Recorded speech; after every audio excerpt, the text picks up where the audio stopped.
Hi everyone, this is Brooke Filosa, your local neighborhood realtor in the Cranford, New Jersey area. June is National Homeownership Month, so I wanted to talk a little bit about the inspection phase of the home buying process because in the current market, a lot of buyers are choosing to waive the inspection and not everyone understands what that means. So first, if you're a buyer and you find a home you love and you want to make an offer, you need to determine what kind of inspections you want to get so that you can include these contingencies in your offer. There's many different kinds of inspections, which I will get to shortly, and you really need to think about the ones that are most appropriate to the home that you are buying. In regards to waiving the home inspection contingency, while it certainly could make your offer more compelling, it's definitely a risk that you could be taking on, and you don't want to put yourself in a position where you could buying a home that has a lot of issues that are going to cost you a lot of money down the line. So you really want to get the inspection to determine upfront what kind of risk you're taking on. One option that a lot of buyers are doing is to limit the inspection to major structural and environmental issues.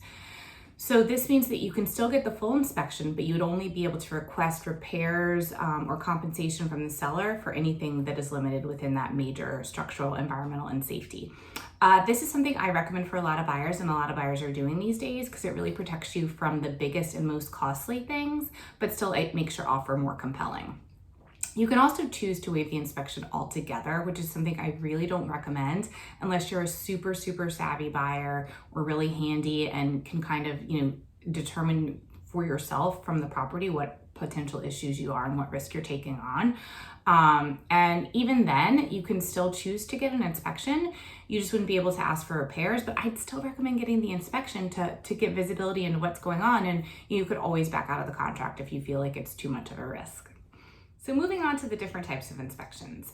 There is a standard home inspection that does vary by inspector, so you should definitely check to see what's included, but it generally includes structural, exterior, roofing, heating and air conditioning, electrical, insulation, ventilation, interior components, and termite. So it's pretty much what you think of when you think of an inspection, and that would be, the main inspection that everyone would want to get.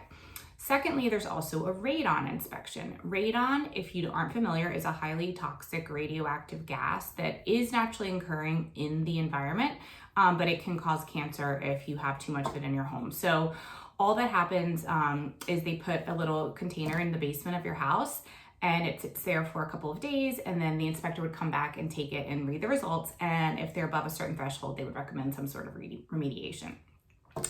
The third type of inspection is a sewer line inspection. So this has become more and more common in recent years, and it's simply inserting a camera into your sewer line just to see if there's any obstructions or repairs that would need it that could potentially result in some costly repairs. And lastly, number 4 is a tank sweep. So this is really to determine if the home might have an underground oil tank on the property that hasn't been dealt with. This can really be a costly liability to you, especially if the tank leaks.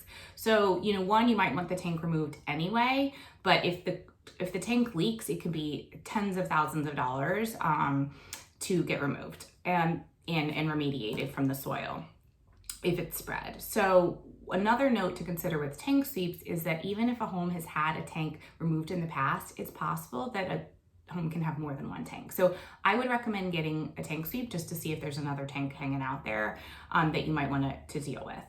So obviously there's a cost associated with all of these inspections, and some buyers are hesitant to spend the money up front. But I really encourage you to think about the benefits versus the risks, because it might cost you a couple of $100s now, but it could cost you, thousands to potentially even tens of thousands of dollars down the road, especially if it's something major, like I said, like a tank issue or a sewer line issue. Those can be really pricey. You also want to make sure that you're hiring a really quality inspector. So if you don't have an inspector that you're familiar with, you can definitely ask your realtor. Usually the realtors have inspectors that they work with all the time. I know I do, that I recommend to my clients. So once you've decided which of the inspections you want for the home and included them in the contract, and you're officially under contract, you should work with your realtor to schedule the inspections within the time frame that you have determined within the contract, which is usually around 10 days.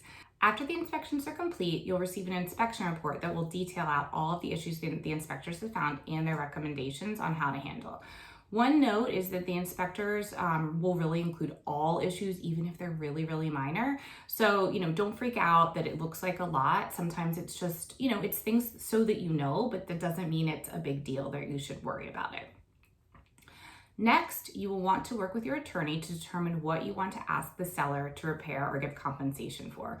A lot of times the sellers, have a lot going on and they would rather just give a credit at closing than repair something. So that's definitely something you might want to consider. The inspection ask can be a sensitive phase. Some sellers just feel like they don't want to do a lot, but you want to make sure you're protecting yourself. So it's a fine line. So definitely, talk about it with your realtor, talk about it with your attorney, and decide what you feel like is a fair ask.